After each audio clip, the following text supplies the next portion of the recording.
my channel. As many of the students asked me for bridge course, so let's have a revision whatever we have studied in the previous class. Without wasting time, let us see how to write the chemical formula. Before this, you should know what is valency. Valency is nothing but combining power of an element. You have already studied this in your grade 9th about the Bohr's atomic model as well. So let me consider one beautiful example, that is nitrogen. Okay, what is the atomic number of nitrogen? The atomic number of nitrogen is 7. You also know that the first shell can occupy 2 electrons, second shell can occupy 8 electrons, and third shell can occupy 18, and fourth shell can occupy 32 electrons with respect to k element shells. Okay, now if I consider 7 as an atomic, it's an atomic number of nitrogen.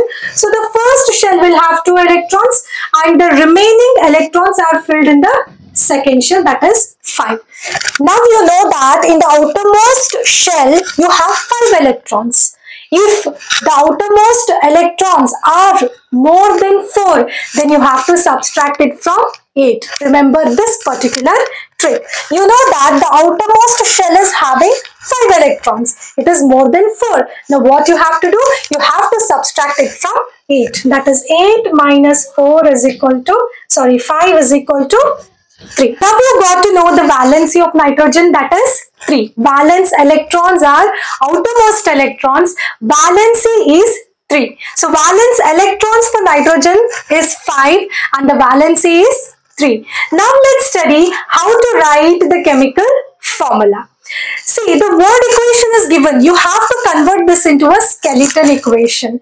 So to write a skeletal equation, you should know the chemical formula.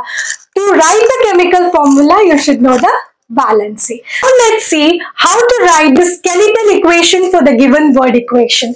When barium chloride and sodium sulfate solutions are mixed, we get insoluble precipitate of barium sulfate and sodium chloride. Now let us write the equation. We know that barium chloride and sodium sulfate are solutions. Okay, they are in the liquid form. Okay, so let me write barium chloride, BaCl. You know that the valency of Ba is 2. Okay, the valency of Ba is 2. I have already written it, and chlorine is 1. You have studied the crisscross method as well. So this is going to be your crisscross method.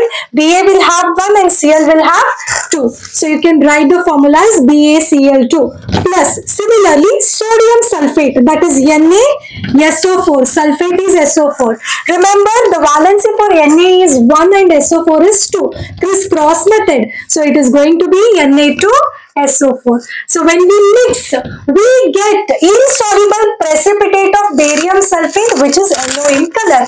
So barium sulfate, BaSO4. Okay, the valency of barium is 2, sulfate is 2. They both get cancelled. Yes.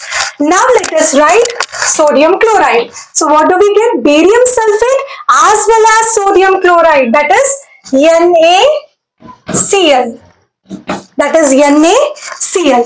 Na valency is 1, Cl valency is 1. They both get cancelled.